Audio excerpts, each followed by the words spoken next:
विद्यार्थियों, आज हम आपका जो विषय ले रहे हैं वो है गमक। उसकी पहली परिभाषा और फिर उसके प्रकारों पर चर्चा करेंगे। भारतीय शास्त्रीय संगीत के अंतर्गत हम देखते हैं कि गायन वादन की प्रक्रिया में गमक शब्द जो है उसका अपना एक विशिष्ट स्थान है। संगीत रत्नाकर जो पंडित सारंगदेव की का प्रसिद्ध ग्रंथ है, उसमें हम गमक की परिभाषा देखते हैं।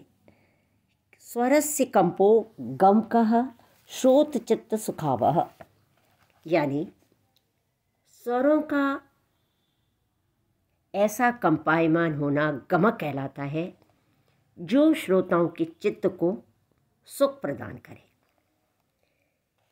यानी प्राचीन और मध्यकाल में हम देखते हैं कि स्वरों में एक विशेष प्रकार के कंपन को गमक कहते थे, जिससे कि श्रोताओं का चित्त प्रसन्न होता था। इसी प्रकार पंडित पार्श्वदेव ने अपने ग्रंथ में संगीत समय सार के अंतर्गत गमक की परिभाषा इस प्रकार दी है।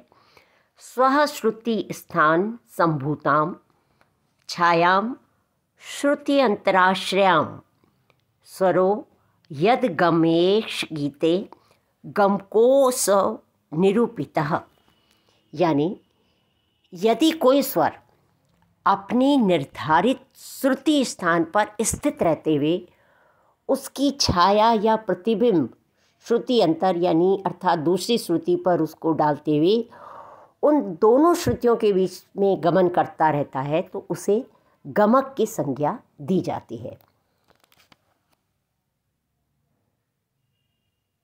आज हम देखते हैं कि गमक का जो है उत्तरी हिंदुस्तानी संगीत में गमक शब्द का प्रयोग प्राचीन अर्थ में नहीं होता है। यद्यपि उसके सभी जो प्रकार गमक के हैं वो हमारे संगीत में किसी न किसी रूप में अवश्य हमारे गायन और खासकर ध्रुपद गायन और वाद्य संगीत में किसी न किसी रूप में अवश्य प्रयुक्त होते हैं, जैसे खटका, मुर्की, गिटकरी, जमजमा, मीन इत्यादि। प्राचीन काल में हम देखते हैं गमक के 15 प्रकार प्रयोग में लाए जाते थे, जिनके नाम हैं पहला तिरिप, दूसरा स्फुरित, तीसरा कंपित, चौथा लीन, पांचवा आंदोलित, छठा वली, सातवां त्रिभिन्न, आठवां कुरूल, नवां आहत, 10वां उल्लसित, 11वां प्लवित, 12वां हुम्पित, 13वां मुद्रित, 14 नामी या नामित और 15वां मिश्रित। इस प्रकार ये 15 प्रकार जो थे ये प्रचलित थे। इसमें हम देखते हैं कि जो तिरिप जो था, तिरिप नामक गमक के विषय में संगीत रत्नाकर में पंडित सारंगदेव ने कहा कि ऐसी धीमी और सुंदर आवाज़ में जैसे डमरू की ध्वनि का अनुकरण करते हुए जब स्वर को कंपायमान किया जाए तो उसे तिरिप गमक की संज्ञा दी जाती है। दूसरा स्फुरित गमक जो है वो स्थापित द्रुत लय के तृतीयांश यानी 1/3 लय के वेग से जब गाई जाए उस स्वर को स्फुरित गमक की संज्ञा दी गई। तीसरा कंपित नामक गमक जो है वो स्थापित द्रुत लय के अर्धांश यानी 1/2 के परिमित वेग से जब प्रस्तुत किया जाए तो उसे कंपित गमक कहा गया। चौथा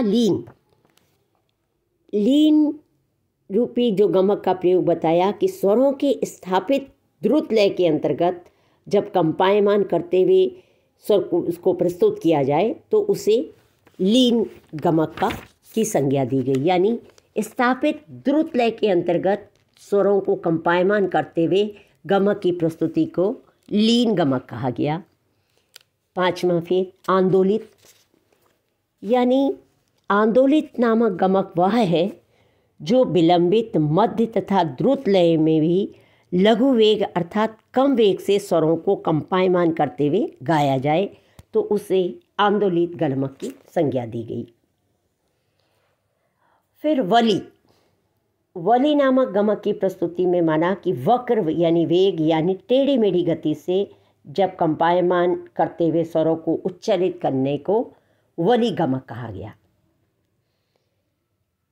फिर आया त्रिभिन्न, यानी त्रिभिन्न माने नामक गमक मंद्र, मध्य और तार तीनों स्थान यानी तीनों सप्तकों में घन वाद्यों से निकले स्वरों जैसा जब स्वरों को कंपायमान किए करके जो प्रस्तुत किया जाए तो उसे उन्होंने कहा कि ये त्रिभिन्न गमक की संज्ञा दी गई।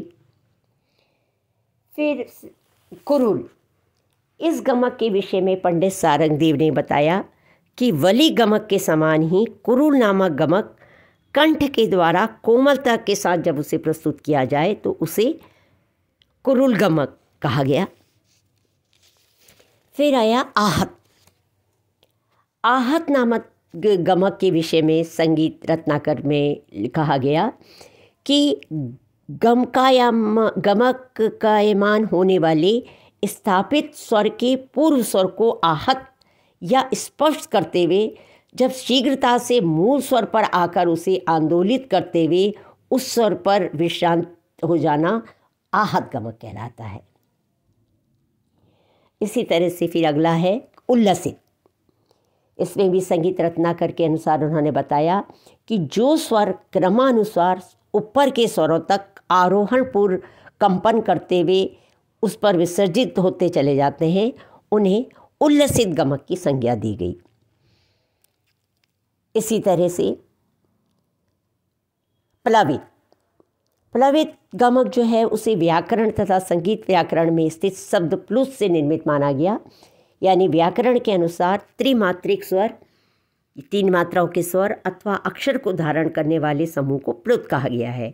अर्थात 5 अक्षर लघु वाले को 3 बार कहने पर जितना समय लगता है उतना ही समय या काल जो है वो प्लुत कहलाता है। तो उस समय जो उस अवधि में उस तरह से जो स्वर को उच्चारित किया जाए तो उसे प्लवित गमक की संज्ञा दी गई। फिर आया हुम्पित। हुम्पित गमक के विषय में संगीत रत्नाकर में कहा गया कि हृदय के स्थान अर्थात अनाहत चक्र से हुंकार भरते हुए जब गमक की प्रस्तुति हो उसको हुम्पित गमक की संज्ञा दी गई। अगला जो है वो है मुद्रित। मुद्रित गमक का मतलब है कि मुख को सहज और सामान्य मुद्रा में रखते हुए जब गमक की प्रस्तुति करना ही मुद्रित कहलाता है। अर्थात मुखमंडल के किसी भाग पर किसी तरह का कोई टेंशन या दबाव लाए बिना जब स्वरों को आंदोलित किया जाता है, गमकायमान करना ही मुद्रित गमक कहलाता है। अगला जो आता है वो है नामित। नामित यानी स्वरों को इस प्रकार गमकायमान करना जिसका प्रभाव ऐसा लगे कि मानो कलाकार उन ध्वनियों के द्वारा प्रभु के चरणों में विनीत भाव से झुककर नमन कर रहा हो, उससे नामित या नामित गमक की संज्ञा दी गई। और अंतिम जो गमक है वो है मिश्रित, यानी उपयुक्त गमक के प्रकारों में कुछ प्रकारों के मिश्रण से मिश्रित गमक की जो प्रस्तुति होती थी उसे मिश्रित गमक की संज्ञा दी गई।